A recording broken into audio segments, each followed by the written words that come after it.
Well, everyone, I have had the good fortune of playing Hell Is Us over the last handful of days, and today I'm going to share with you my initial thoughts and impressions, because this game is both a lot better and weirder than I thought it would be. In case you're not familiar, Hell Is Us is an upcoming game from Rogue Factor, and it is built on a simple premise. That premise just being that they're not going to hold your hand at all. If you start a quest line, there is no objective marker, there's no mini map. You have to figure it out. If there's a puzzle, there's no explanation or Atreus character explaining the rules of the puzzle. You just have to figure it out. For example, there may be like a character you talk to who makes an offhand comment in the first couple of hours of the game about a cave that they went to when they were growing up. Hours and hours of gameplay will go by, and eventually you will end up in a cave that's right next to a house in the area the person said they grew up in. And maybe there is a super secret locked door in that cave,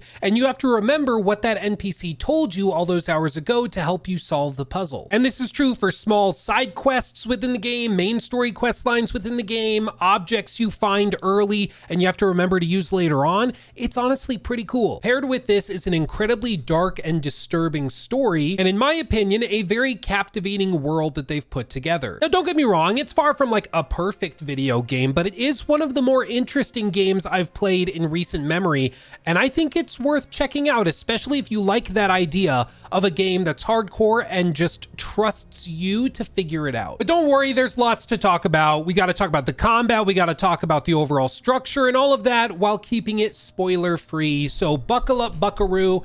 It's going to be a fun one. But first, a thank you to our sponsor for this video, Wilson Studios and God's Death and Reapers. This game was just announced at Gamescom 2025 and is a new mixture of extraction and action RPG games set in a post-apocalyptic, grounded, gritty, dark fantasy world. You play by upgrading your base, customizing loadouts and gear and loot that you've collected on previous runs, and then you enter the map to complete unique objectives and find hidden treasures to do the aforementioned activities. And while the game is designed to be competitive, they're also working on 2 additional modes, one which is a single player story mode where all of your gear is safe from run to run, and a PvE co-op mode where you and your friends share the risks and the loot together. They also have an upcoming closed alpha available in October, and if you are interested and want to find out more information about all of this, check them out at the link in the video description box below. So first things first, I feel like we should discuss the combat system, because I think that that's probably where most of the critiques are going to come from with the game. It's a fairly straightforward combat system that can sometimes turn pretty like button mashy, if I'm being real. Effectively, you have mashing X for your attacks. You can hold down Y for like a charged attack as well, depending on which weapon you have equipped. It'll be different. You also have different consumables, as you can see here, that will offer you like various buffs and bonuses against certain types of damage against certain enemies. And then we also have abilities on our left trigger and right trigger that we can pop accordingly. Some of these might be melee based abilities, like this one where you charge forward. Others might allow you to like spin really quickly to deal with large numbers of enemies. But it's also paired around something really, really simple, which is a parry based system by tapping left bumper when enemies and opponents charge you like that. And when you see the color shift, that means that they're coming in with an attack that can be parried like that, which reduces their stamina and allows them to be finished. And then you see like that. Now there's another mechanic that they use that's actually heavily inspired by Bloodborne, and it's effectively a rally system. So when I go up to this dude and I deal damage, you'll notice that there's like white dots that appear around me and end up in a circle.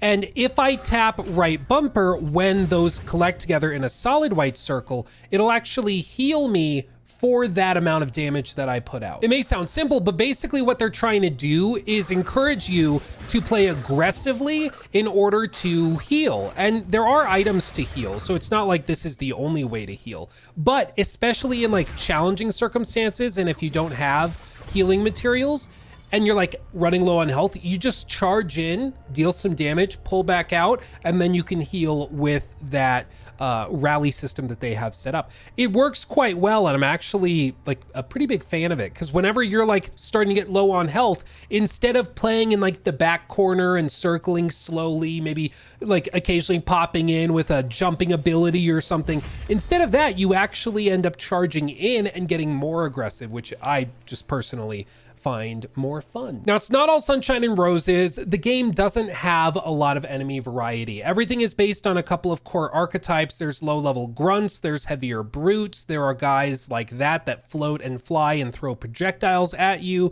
Then there's also some that like sprint towards you, as you can see right beneath. There's that guy running around on all fours. They're really fast and powerful. And then they're all set up on basic level scaling. So level 1, level 2, level 3. Early game areas are level 1, so when you return to them, like I have here, they're really, really easy. And then late game areas will have higher level difficulty enemies that are much more challenging. But ultimately, there's like 5 or 6 different types of enemies that they'll throw at you, and then it's just kind of mixing and matching them together. Now, one of the ways that they keep it engaging and interesting is with these sort of like elemental sphere creature things. It's really bizarre, but they're tied to other enemies that, you know, are based on those archetypes we just discussed, and you have to break that like spheroid thing before you can deal damage to the thing that is acting as the host. So these things move way more aggressively and keep things way more interesting.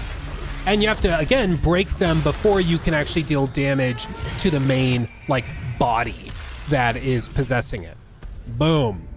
Or is being possessed, rather. So that can keep it interesting and can certainly lead to more challenging combat encounters, especially when there's a lot of them mixed into an encounter. But ultimately, there's just not a lot of variety. And I was hoping maybe for some like big, crazy boss fights and stuff, and it's just not really a thing. That's not really what this game is. So if you had to ask me, I think the combat is better than like good enough. I think it's better than serviceable, but I don't think it's anything super remarkable. I just want more of it. Like, I think they have a great foundation here. I just want to see them increase the challenge with more like boss fights, more unique enemy types and stuff like that, which is a good problem to have because it means players will want like more of what you've put together here. It's not like the combat feels bad, in my opinion. I think it's pretty solid. And this is just with one set of weapons. There's actually multiple. You can use like a big pole arm like this for range if you prefer to do it that way. And then each of these can be leveled up separately to make them more powerful. And you can have all sorts of specific abilities and things tied to them. And there's also like this great sword if you're more of a great sword player on like Monster Hunter or something. And they each have their own movesets, own strengths, weaknesses, stats, and everything. So there is a good amount of variety. It's just not in the enemies, unfortunately. But again, the real reason you're playing a game like this is not for the combat, probably. It's mostly for the questing and for the open world design and stuff like that. And I'm happy to report that that's done really, really well. It's one of those systems that's going to piss off a lot of people. And there will be some people, I'm just being real with you. You're gonna buy this for 50 bucks. It is a discounted game. It's considered like AA. There are people out there who are gonna buy this and are gonna try it for 2 hours, get totally lost and have no clue how to progress. But that's the way it's set up. Like, they have built this in a way where they do not hold your hand, and that is the point. There's no like accessibility option to turn on in the settings to all of a sudden give you a pinpointed objective marker. This is not like a Ubisoft game, okay? For a lot of people, that's gonna be a selling point, but I just want you to fully understand this before you like go in and buy it, because there are many points in this where I had to like sit back and go, okay, what makes sense? Where would I go now? Okay, I need to do this. Okay, this person told me that. I bet it's this. And then I thought through it and I figured it out. It's doable, it's possible, but it requires that type of thinking. In fact, I even have like my notebook over here that I've been keeping to keep track of notes and things as we play through. Like, at one point, I was talking to a person I found locked behind a door, and this person gave me a name of somebody in a certain location that had the key for letting them out. And I was like, okay, I want to help this person get out of this trapped prison that they're basically in. And so I wrote down the name of the guy and I wrote down where they were. So later in the game, like 5-6 hours later, I went to that area and I remembered in my notes, oh yes, here there should be a guy named blah, blah, blah. And I need to see if he has something that can unlock that door. So I sought him out. I found that, and no spoilers, but I was able to resolve that quest line, that sort of side quest, because I had taken those notes. Whereas if I had just not ever spoken to that character locked in there, or if I had never really like taken careful consideration in my mind of what I needed to get from that person in order to go back and help them, I would have never completed it. And it ended up being a really cool moment. And this game is filled with moments like that, but it requires the player to take the initiative and to go that extra mile, to keep track of it and to pay attention. Oh. Okay, I'm gonna go over here. I just accidentally showed a spoiler because that character that was very dead there, I was trying to save by doing something that he made an offhand comment about needing to do to not die, and I guess I took too long, and now he's hanging. Oops. But that's this game. Like if a character tells you, hey, I need this, like I need my bottle of pills that I lost somewhere, otherwise I'm gonna die and like my heart can't withstand it, you have to go find that thing, otherwise they will die. They're not joking, they're being very serious. Okay, no spoilers on that one. We're gonna leave because I can't believe it.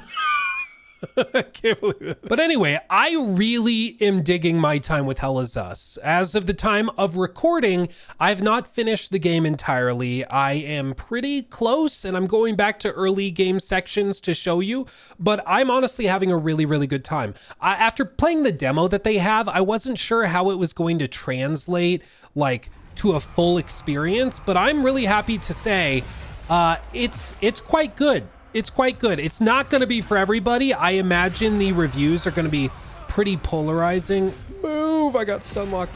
I'm so dead. Yep. I imagine the reviews are going to be pretty polarizing, and there's going to be people who review it who are like, I got stuck. I don't know how to progress. I quit the game. And they're going to give it like a 5 out of 10. But other people for whom this clicks, I think they're going to eat it up. They're going to absolutely devour it. And I think I'm one of those people. It's not perfect. Lack of enemy variety is a big bummer for me, but I'm really enjoying a lot of the puzzles, a lot of the environmental storytelling, and even just the sense of immersion I'm feeling as I go through environments and I'm trying to pay attention to every little bitty thing. Every sign in a doorway, every little bit of text you can read ties back into something that's useful later. Like at one point in a quest line, I found a teddy bear. I thought it was just a teddy bear, like a random thing you find and it's just garbage for your inventory.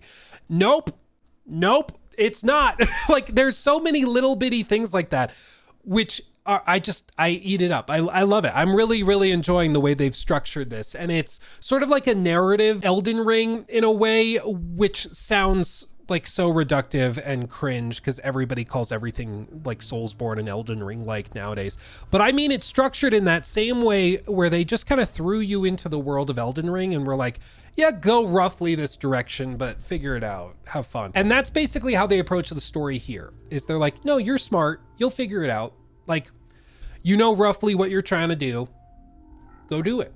Figure it out. And it works. I really was not sure if it was going to, but it works quite well if you meet the game where it is and you're not expecting it to be some sort of like hand-holdy type of thing. Like I said, it's going to be polarizing. There's going to be some people that hate this and others that really, really like it. But I'm one of the people that's actually really liking it. We'll see if it keeps up as I finish it, because I am getting like pretty darn close as far as I can tell, but performance has been pretty solid. I've actually been playing it on my Steam Deck a good amount, as well as playing it on my main gaming PC. And honestly, I haven't had like any crashes or bugs or anything, which would have been really, really frustrating if like, you know, a game like this that doesn't tell you much, if you ran into problems with bugs, it would be very frustrating.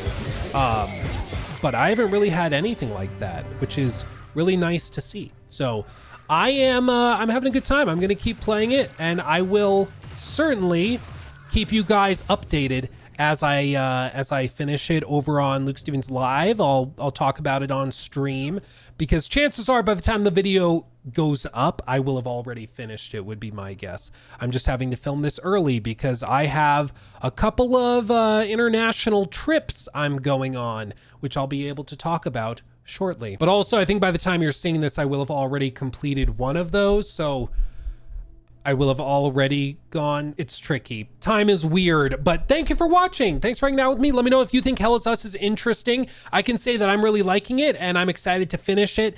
It's not for everybody, but if it is for you, oh baby, you're gonna eat it up. But with that said, thank you for watching. I love you all desperately. Much love, hugs and kisses. Bye-bye.